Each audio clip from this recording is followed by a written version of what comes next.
Bakas ang iniwang pinsala ng mga nagdaang bagyo at habagat sa La Union at Pangasinan.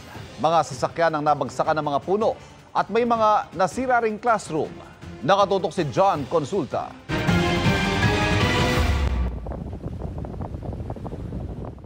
Nilipad ang mga bubong, nawasak ang mga bahay, at nagkalat ang mga yero. Ganyan ang iniwan ng hagupit ng bagyo sa gilid ng dagat sa San Fernando City, La Union. Ang ilang sasakyan nabagsakan ng malalaking puno dahil sa lakas ng hangin. Humambalang pa ang mga bumagsak na puno sa kalsada. Lubog din sa baha ang mga sakhan sa Alaminos City sa Pangasinan.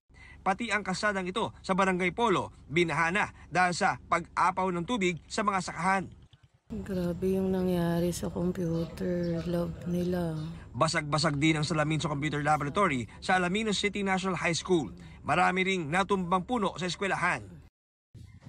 Kita rin ang lawak ng pinsala sa Carrot National High School sa bayan ng Anda, gaya ng mga kisaming nagbagsakan. Mga natumbang puno naman ang humambalang sa kalsada sa Barangay Luciente 2 sa bayan ng Bolinao. Kalsada, hindi madaanan. Kaya mga residente nagtulong-tulong sa pagputol sa mga ito.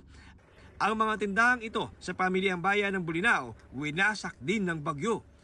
Sa Binmali, Pangasinan, isang SUV ang nahulog sa fish pond. Iniwasan daw ng driver ng SUV ang kasunod na tricycle na bigla raw huminto dahil sa baha. Nawalan daw ng kontrol ang SUV driver, saka sumampa sa concrete barrier at dumiretso sa fish pond. Walang malubhang nasaktan sa aksidente. Nasira rin ang matinding pag-ulan sa Guagua, Pampanga ang irrigation dam. Kwento ng mga residente, bumigay ang isang bahagi nito dahil sa lakas ng agos ng tubig. Isinara na muna ang control gate ng dam. Pansamantala ring nilagyan ng mga sandbag ang nawasak na bahagi. Isinailalim na naman sa state of calamity ang Santa Cruz Occidental Mindoro. Naputol naman ang malaking tubo sa Boracay dahil sa lakas ng hampas ng dagat. Nagsisilbing flood control pa naman sa isla ang tubo.